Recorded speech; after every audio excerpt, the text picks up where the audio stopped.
ما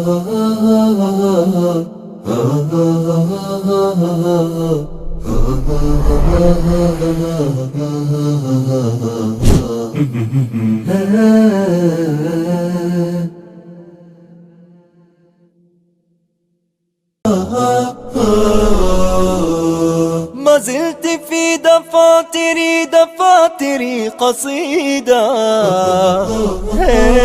وفي ظلال أعيني كشمعة جديدة، وفي ظلال أعيني كشمعة جديدة.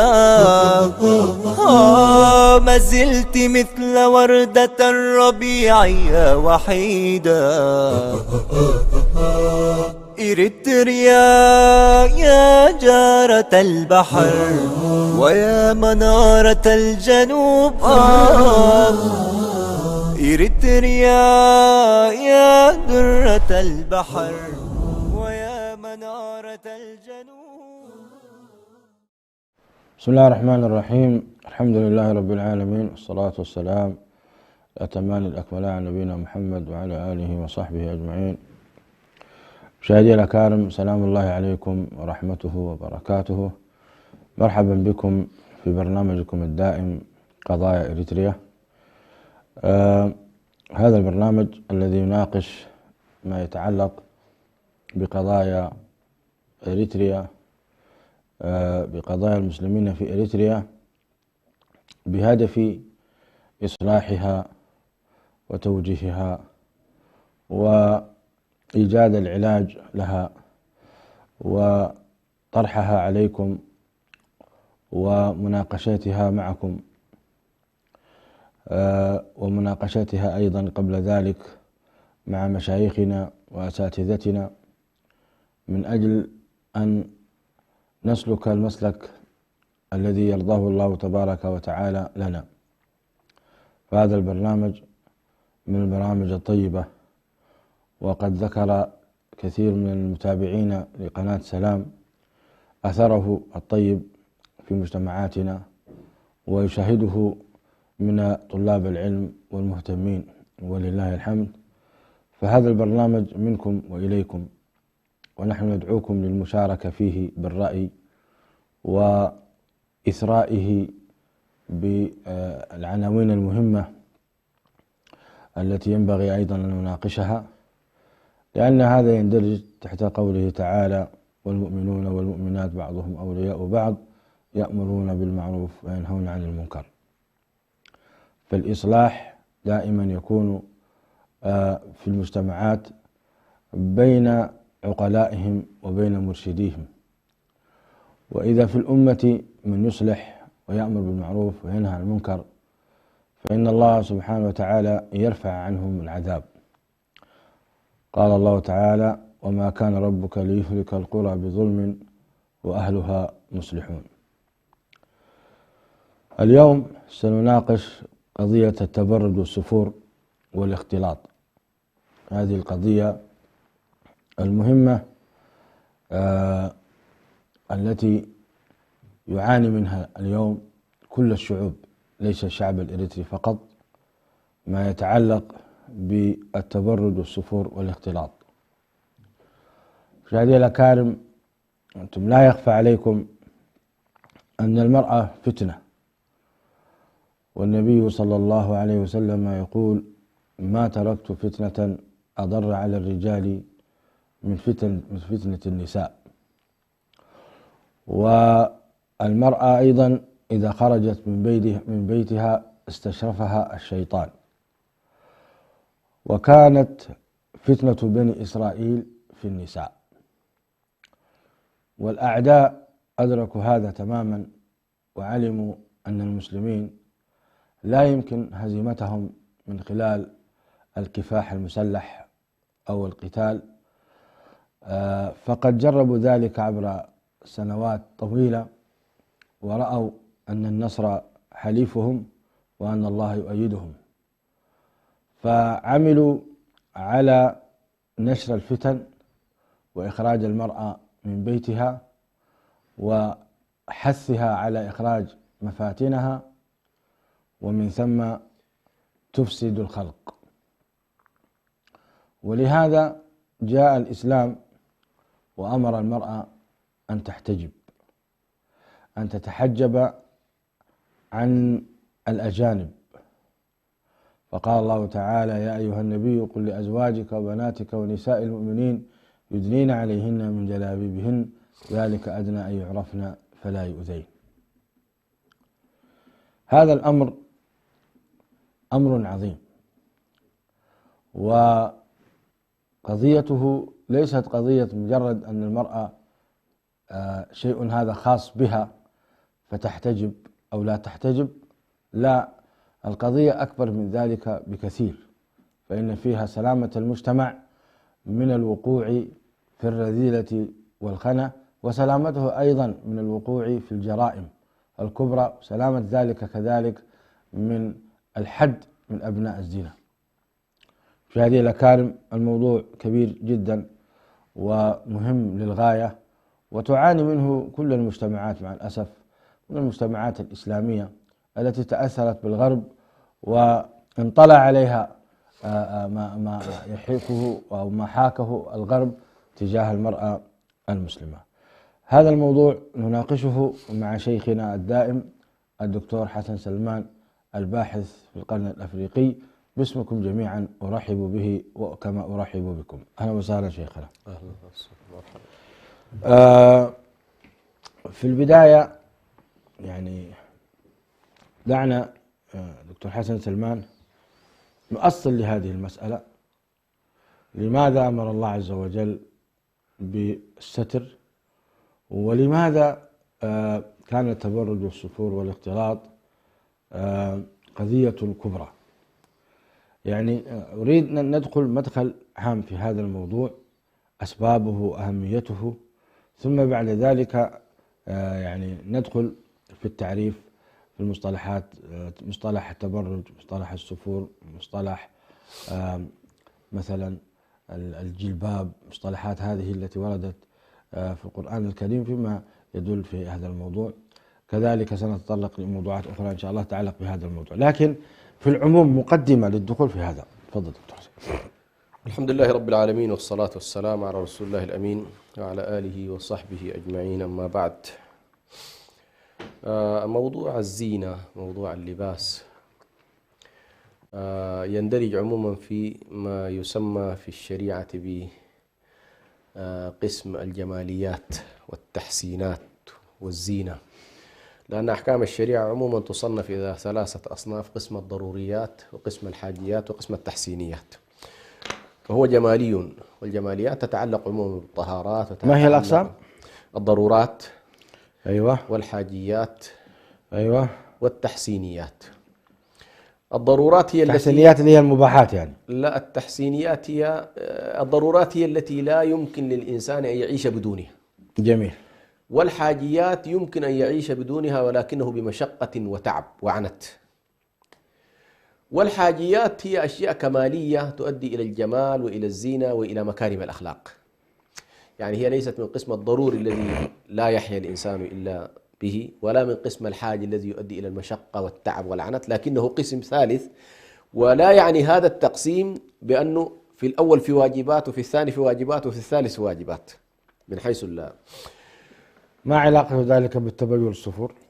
علاقة ذلك بأننا سنأتي إلى أن هذا القسم هو قسم له علاقة بالأخلاق، قسم أخلاقي وقسم جمالي، وله علاقة بالزينة الشرعية أو الجمال الشرعي.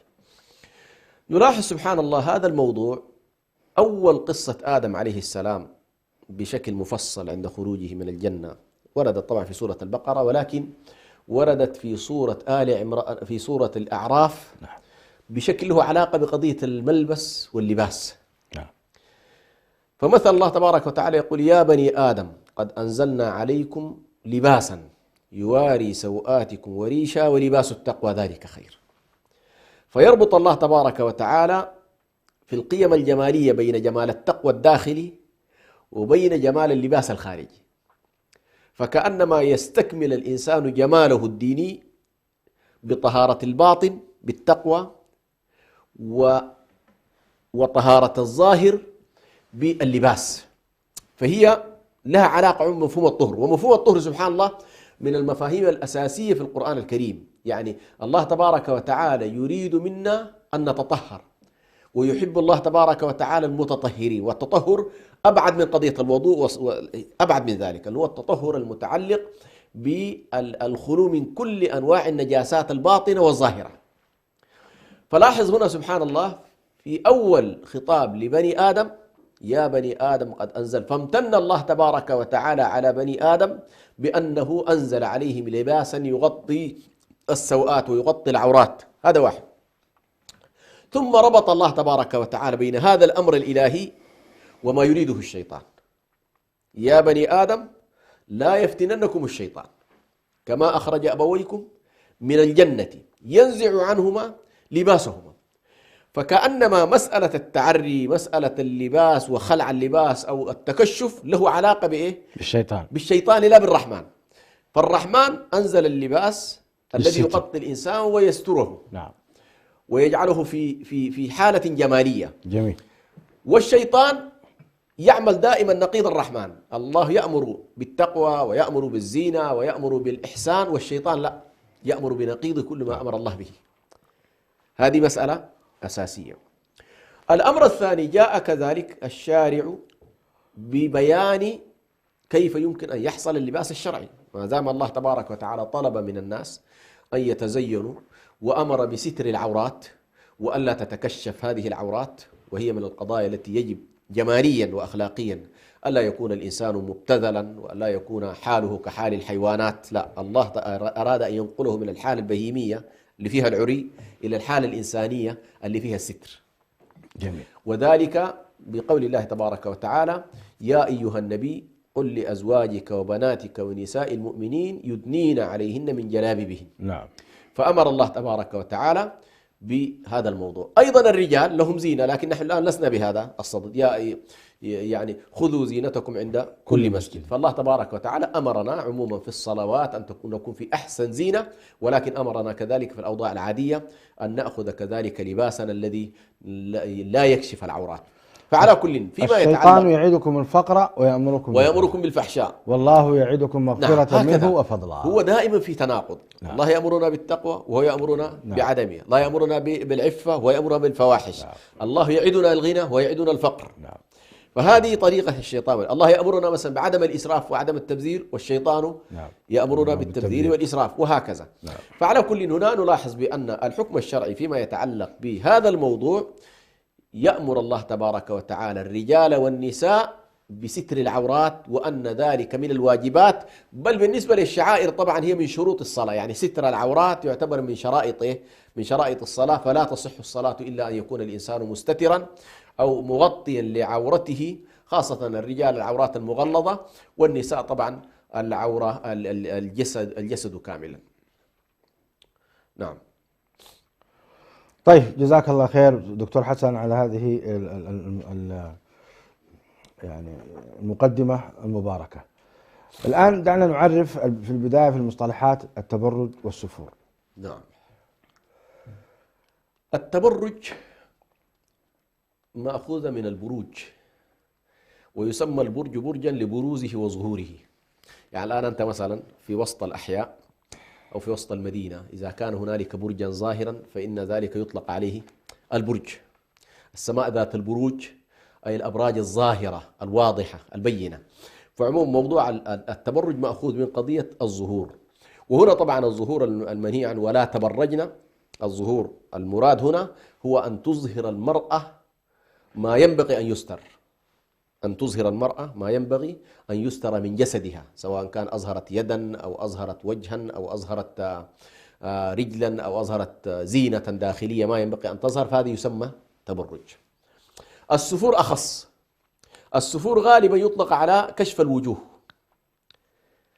وجوه يومئذ مسفرة، وهو من السفر. نعم. السفر هو كشف الوجوه. فهنا بينهما عموم وخصوص كما يقول العلماء. فالتبرج أعم من السفور، والسفور أخص. فيمكن للمرأة حتى ولو كانت لابسة اللباس العام لكنها كاشفة للوجه يقال عنها امرأة سافرة. امرأة سافرة بمعنى هي كاشفة لإيه؟ كاشفة لوجهها.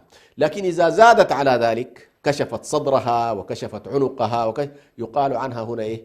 متبرجة، ولا يقال عنها سافرة. متبرجة حاسرة أو متبرج كده. فموضوع السفور له علاقة على كل بكشف الوجه وليس غيره. متى يجب على المرأة أن تتحجب؟ في أي عمر؟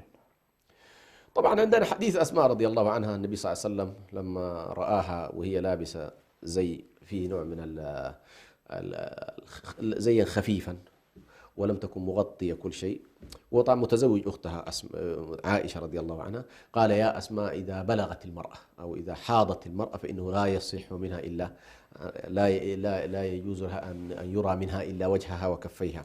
فإذا بلغت المرأة، والبلوغ هنا علامته بالنسبة للمرأة الحيض، إذا بلغت المرأة سن الحيض فإنه يجب عليها. وهنا ونحن نتكلم عن قضية وجوب الحجاب لا يعني بطبيعة الحال أن ما قبل ذلك ليس فيه حث أو فيه تعليم أو فيه تربية، لأن البنت إذا كان وهي صبية تركتها لا تنبهها لا تربيها على هذا الموضوع، ربما إذا دخلت إلى مرحلة البلوغ قد لا تستجيب لك، فلا بد التربية تسبق ذلك. التربية تسبق ذلك. لحظة الوجوب هذه يفترض تكون عرفت الأحكام وعرفت أنها تربت عليه بعض الشيء، ثم تدرك بعد ذلك أنه لا يجوز لها. بعض الناس إذا قلت له يا أخي لماذا لا تلبس ابنتك وتسترها كذا وتكون عمرها مثلا 3-4 سنوات، يقول لك يا أخي الآن ألبسها الحجاب، هذا تشدد وهذا يا أخي تنطع. كيف تجيبون على هؤلاء؟ هذا للأسف طبعا هم يعني عنده مشكلة في طريقة التربية. يعني هم يتصورون بأن التربية تأتي فقط في اللحظة بتاعت لحظة وجوب الشيء. يعني أنا مثلا الآن يجب أن أعلم ولدي ما قبل 7 الصلاة، لكن أمره بها أمرا في 7، لكن قبلها قد لا أمره، لكن قد أخذه معي للمسجد يعني أعوده عليها. وبالتالي هنا أيضا أنا قد لا أوجب وألزم، لكن لا بد أن أحث وأربي وأجعل هذا الموضوع معهودا بالنسبة لهم، لأن من شب على شيء شاب عليه. فأنت وهي صغيرة عندما تلبسها وتحرص أن لا تظهر أمام الأجانب بالذات في زي غير، خصوصا عندما تكون صبية. عندما تكون صبية أحرص أنه والله مثلا تجعل تظهر مثلا وجهها وكفيها مثلا، وما عدا ذلك تحاول أن تستره. ما هو الحجاب الشرعي وما هي شروطه؟ لأن بعض الأخوات تتعمد بتغطية شعرها وتضع على شعرها منديلا وتلبس البنطال وتلبس القميص ومفاتنها ظاهرة جدا وترى أن هذا هو الحجاب. هل هذا هو الحجاب فعلا؟ وبعض الأخوات تتفنن في الألوان فتلبس الجلباب الذي فيه ألوان في حد ذاته زينة يجذب الرجل. وبعض الأخوات يلبسن العباءة المخصرة التي تصف جسدها وتزينها للرجل. فما هو الحجاب الشرعي الذي يحبه الله عز وجل ويرضاه؟ نعم. الأصل في ذلك قول الله تبارك وتعالى يا أيها النبي قل لأزواجك وبناتك ونساء المؤمنين يدنين عليهن من جلابيبهن. والجلباب هو عبارة عن الثوب الذي يغطي من الكتف إلى القدمين، هذا يسمى جلباب. فعندنا قطعة الجلباب، القطعة التي تغطي الجسد كاملا. آية أخرى وليضربن بخمرهن على جيوبهن ذلك أدنى أن يعرفن فلا يؤذين. عندنا الآن مصطلحين، مصطلح الجلباب والمصطلح الآخر هو مصطلح الخمار. مصطلح الجلباب غطى الصدر والكتفين والبطن والأيدي والأرجل، هذا الجلباب غطى ذلك.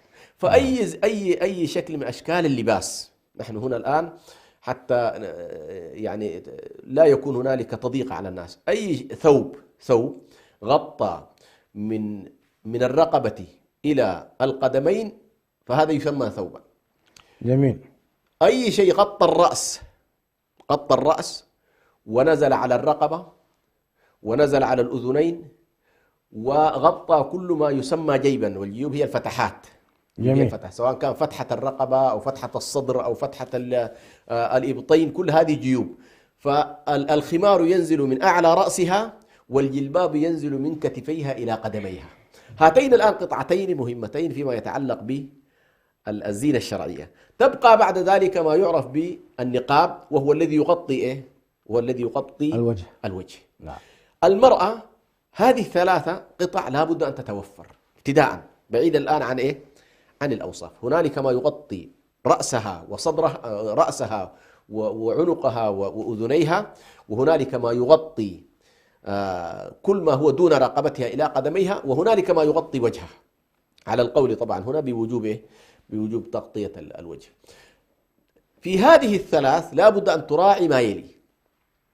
أول شيء يكون هذا الزي ساترا يستر كافة إيه؟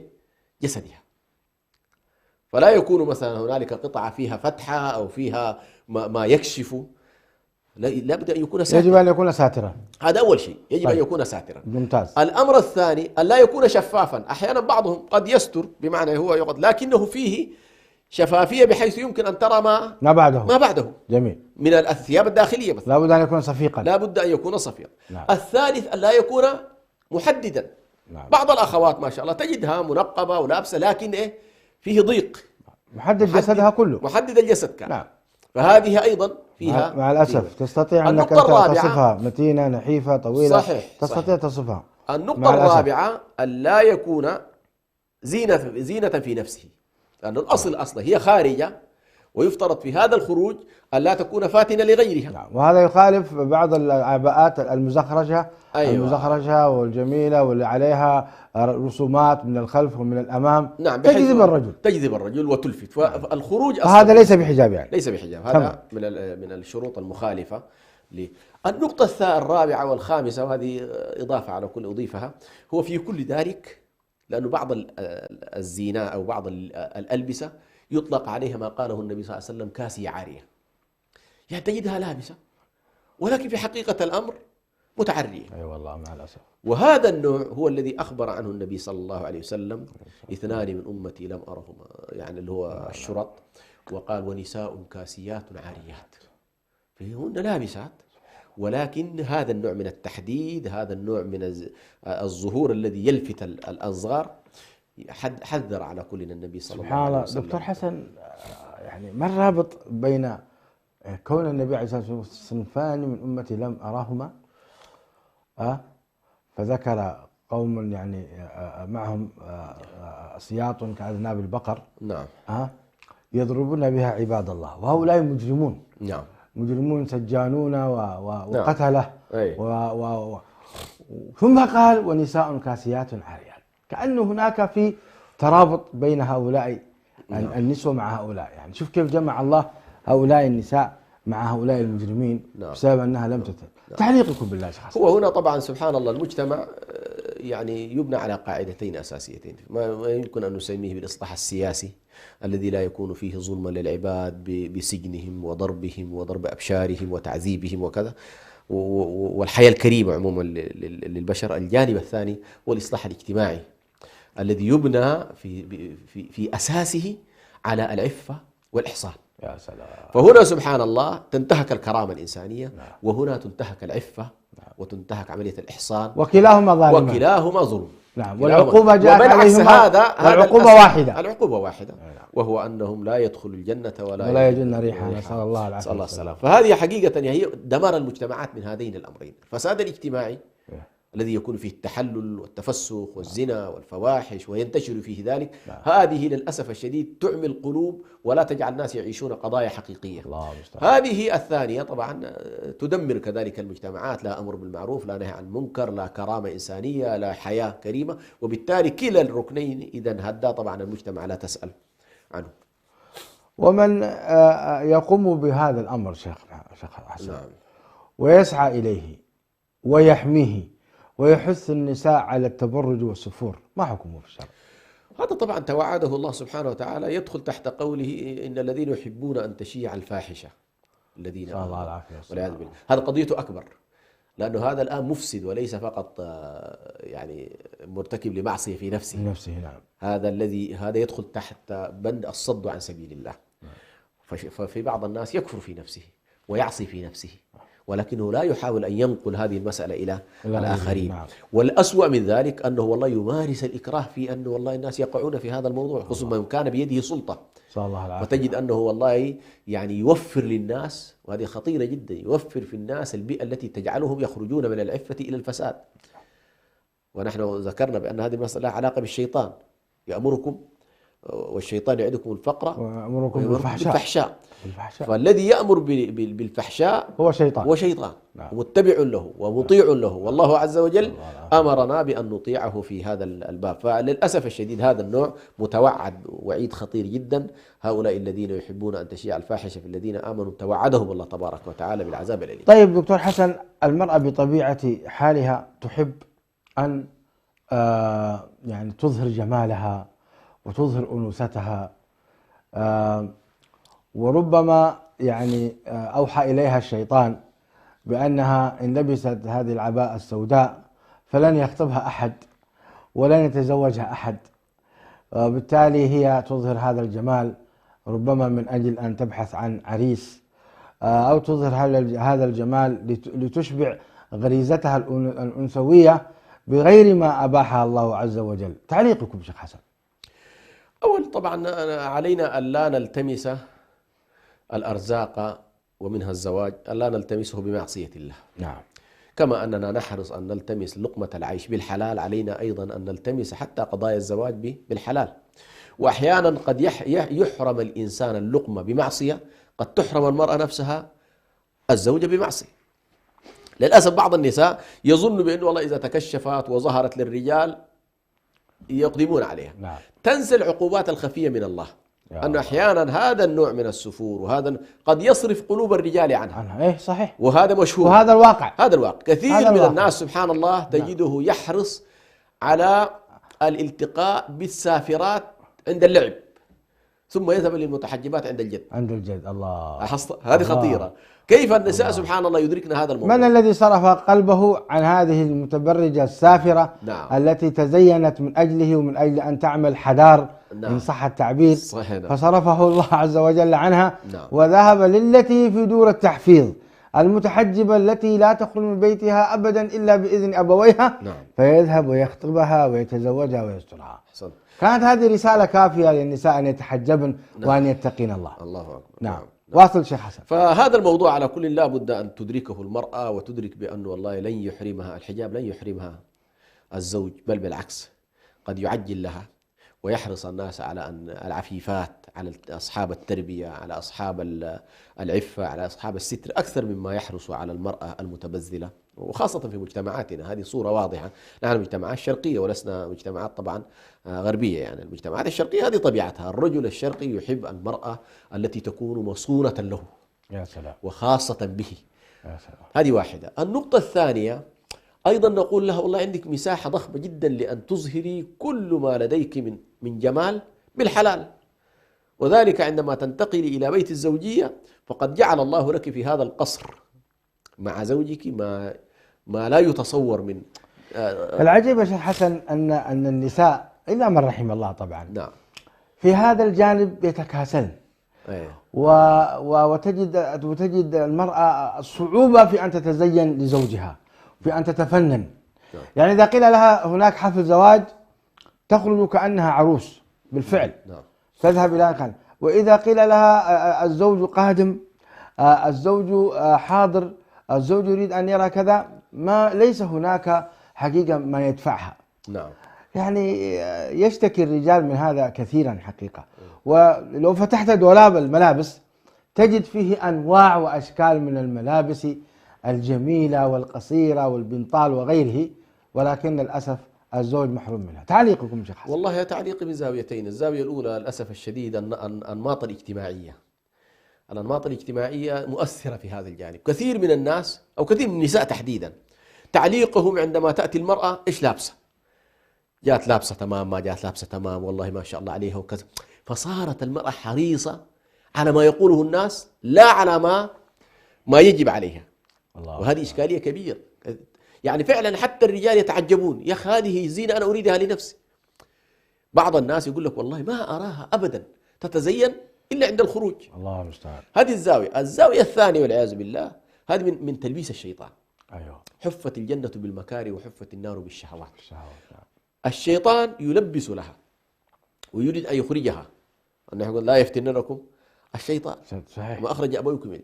فهذا للأسف الشديد فيه تأثير شيطاني، فيه تأثير البيئة، وهو أن الإنسان يعني المرأة تجد نفسها لو خرجت كما أخبر النبي تفلات، يعني ليست لهن زينة وليس لهن طيب ولا يلفتن الأنظار، لأن أصلا هذا ليس، هي خارجة إلى الشارع ليس ساحة الزينة، هي زينتها لزوجها. أصبح العكس شيخ حسن، المسألة معكوسة. تخرج المرأة إلى الشارع لتتزين وتراها بكامل جمالها، مع الأسف. نعم.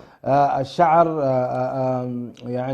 يعني مسرح، الملابس، يعني التفاصيل في هذه قد لا تجوز ذكرها. نعم. لكن هذا هو الواقع. صحيح. هذا حتى أصبح الرجل لا يستطيع أن يغض بصره. نعم. لا تستطيع أن تغض بصرك. نعم. لأنك إن التفت يمينا ترى صفورا، ويسار صفور، وأمامك صفور، وأنت تعيش جو صفور. إنا لله وإنا إليه راجعون. نعم. صحيح. شيخ حسن، ما عقوبة المرأة السافرة المتبرجة التي لا تتقي الله عز وجل؟ هذا الجواب. السؤال الثاني أيضا، هل هي مأجورة في كونها تتحجب وتتزين لزوجها؟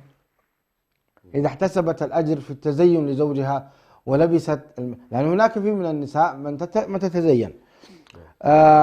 أيضا هناك في مشكلة، إذا تزينت زوجها لا يعبأ بهذه الزينة، عنده الأمر سيان، تزينت أو لم تتزين ما يعطيها أي اهتمام، تزينت أهلا وسهلا، ما تزينت ما يعطي لها بالا. كيف نعالج هذه وكيف نعالج هذه؟ وما هي 4 أسئلة في سؤال واحد، سامحنا. أول فيما يتعلق بالمرأة التي تكون سافرة أو تكون متبرجة أو خارجة لم تراعي حدود الله تبارك وتعالى فقد تجاوزت الحدود، ومن يتعدى حدود الله فقد ظلم نفسه.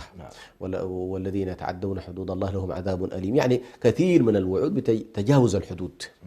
وهنا الحديث الخطير اللي ذكرناه قبل شوية، كاسيات عاريات لا يدخلن الجنة ولا يجدن ريحها. كذلك فيها ما يتعلق بفتنة الناس، فتنة الآخرين، وهذه إشكالية أيضا أن تفتن الناس. يعني إذا هي خرجت من بيتها وفتنت رجلا طبعا هي تسببت تتحمل آثامهم، تتحمل إذا ما دام أنها ما التزمت أمر الله تبارك وتعالى في الخروج فإنها تتحمل. وخصوصا والعياذ بالله إذا كان والله أثارت شخص وقع في حرام، هذه طبعا إشكالية كبيرة.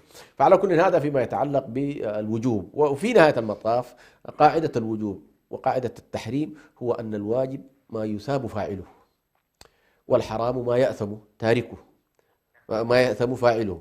فالذي لا يلتزم بالزينة الشرعية باللباس الشرعي ستكون وقعت في الحرام، ومن وقع في الحرام فهو متوعد على كل بعذاب الله تبارك وتعالى. لكنها لبست الزينة الشرعية وخرجت وهي ملتزمة بالجانب الشرعي فقد أيضا أطاعت الله تبارك وتعالى. هذا فيما يتعلق بموضوع الزينة وعدم اهتمام الرجال بها. للأسف الشديد طبعا هذه جزء كبير جدا متعلق بثقافتنا الاجتماعية، وهي ثقافة فعلا لا تهتم بالقيم الجمالية داخل الأسرة، وتحتاج، أنا ذكرت قبل كده إن والله الناس محتاجة إلى دورات، وقلت يمكن لو كان والله اشترطوا على كل شاب والله ما يتزوج إلا أن يأتي بشهادة شهادة الدورة مثلا التي تؤهله، لأن يعرف كيف يتعامل أقل شيء مع المرأة، كيف يتعامل مع نفسية المرأة، لأنه المرأة كما تفضلت تحب هذا النوع من الدلال، تحب هذا النوع من التعبير الجميل، تحب هذا النوع من أنها تشعر بأن هنالك ما يهتم بها. الخطورة لما تجد أنه ما في اهتمام في الداخل تحرص أن تجد هذا الاهتمام في الخارج فتخرج بيوتنا ويكون الرجل آثم لأنه ما أعطاه ولا يشبع غريزتها طبعا في هذا الجانب. أشجعها لأن تذهب في اتجاه آخر. هذه مسألة نفسية على كل، كيف أنه والله أشبع المرأة في الداخل حتى لا تبحث عن هذا الإشباع في الخارج. وهذه ستجد أنه سبحان الله كثير من المشكلات في أنه والله تلبس جديد لا يبالي بها، تتزين لا يبالي بها، لا يلتفت إليها، لا يعطيها كلمة، لا يحرص على أنه والله يشتري شيء من هذه الجماليات ويقول لها رأيت هذه تناسبك وهذه تليق بك. هذه القضايا اللي نراها نحن بسيطة مؤثرة جدا بالنسبة للمرأة في علاقتها مع زوجها. وابن عباس رضي الله عنه كان يقول إني لا أتزين لزوجتي كما أحب أن تتزين. أنت زين الله أكبر. فالرجل أيضا القضية أكبر. بتاعت الزينة ما هي فقط لها علاقة بس بالمرأة، الرجل أيضا عليه أن يتزين لها، وعليه أيضا أن يتحبب إليها بما يعني بما تحبه. ما هو اللون الذي تحبه، ما هي اللبسة التي تحبها. وأحيانا بعض النساء بارعات في أنه هي اللي تشتري لزوجها ما تريده في داخل البيت. يا سلام. فهذا أيضا مهمة جدا في صحيح. طيب دكتور حسن، احنا ما زلنا حقيقة يعني هناك نقاط كثيرة تحتاج أن نناقشها، خصوصا فيما يتعلق بتبرج الصفور في بلادنا وبين بناتنا، نسأل الله لهن الهداية والتوجيه. لكن انتهى الوقت. هناك آية كريمة كان لابد لنا أن نمر عليها، لعلنا إن شاء الله يعني نبلغ الكنترول الأسبوع القادم أيضا نناقش هذه القضية، لأن ما تطرقنا لما يتعلق بالاختلاط. نحن كلامنا الآن لتبرج الصفور وباقي منه كثير. إن شاء الله كنترول نرجو منكم أن يقول الله تبارك وتعالى: وقل للمؤمنات يغضضن من أبصارهن ويحفظن فروجهن ولا يبدين زينتهن إلا ما ظهر منها. نريد أن نعرف ما معنى ما ظهر منها. وليضربن بخمورهن على جيوبهن، وتطرقت إليه. ولا يبدين زينتهن إلا لبعولتهن، من هم؟ أو آبائهن أو آباء بعولتهن أو أبنائهن أو أبناء بعولتهن إلى آخر الآية الكريمة. هذه حقيقة من الضروريات جدا أن نفسرها للناس ونعلمهم من هم الأرحام الذين يجب على المرأة يجوز للمرأة أن تظهر مفاتنها. ثم ما هو أيضا حجاب المرأة أمام محارمها؟ ما هو حجابها أمام زوجها؟ ما هو حجابها أمام محارمها؟ والمحارم أنواع: أبناء وأعمام وأخوال وخيلان. كل هذا نريد أن نناقشه، لأنه ثمة هناك نقاش. حتى حكم البنطال، لبس حكم البنطال الشيخ حسن، ما حكمه أمام الزوج وما حكمه أمام الأبناء؟ كذلك لبس البنطال خلف العباءة التي إذا تكشفت ظهر أنها لابسة بنطال ويظهر منها جمالها لا قدر الله. كل هذا سنناقشه إن شاء الله في الحلقة القادمة. مشاهدينا الكرام، كنا في حديث ممتع وماتع مع شيخنا الدكتور حسن سلمان حول تبرج الصفور. نسأل الله تبارك وتعالى أن يصلح نساء المسلمين. اللهم ارزقهن الحشمة والعفاف والعفة، وارزقهن خشيتك ومخافتك، فإن كثير من النساء في غفلة عظيمة، كثير من الفتيات في غفلة عظيمة. تظن الفتاة أن هذا أمر عادي، وأنها تلبس ما تشاء وتخرج متبرجة سافرة، وتظن أنه ذنب صغير أو ذنب عادي. لا، هذه كبيرة من الكبائر، وتعتبر هذه المرأة كما تفضل شيخنا الشيخ حسن مفسدة في المجتمع. والله عز وجل يقول: ولا تفسدوا في الأرض بعد إصلاحها. الموضوع خطير جدا. أخت المرأة المسلمة، انتبهي، ارحمي نفسك. قبل أسبوعين و3 ماتت إحدى أخواتنا وعمرها 24 سنة، حوالي 25 سنة، شابة في ريعان شبابها، أتاها ملك الموت وأخذها إلى رب العالمين. نسأل الله أن يرحمها وأن يتغمدها. فالموت لا يفرق بين الشابة وبين العجوز وبين المريضة وبين الصحيحة، فقد يأتي فجأة وتكون الحساب عند الله عز وجل. فأين أنت من هذا أختي الكريمة؟ الحذر الحذر.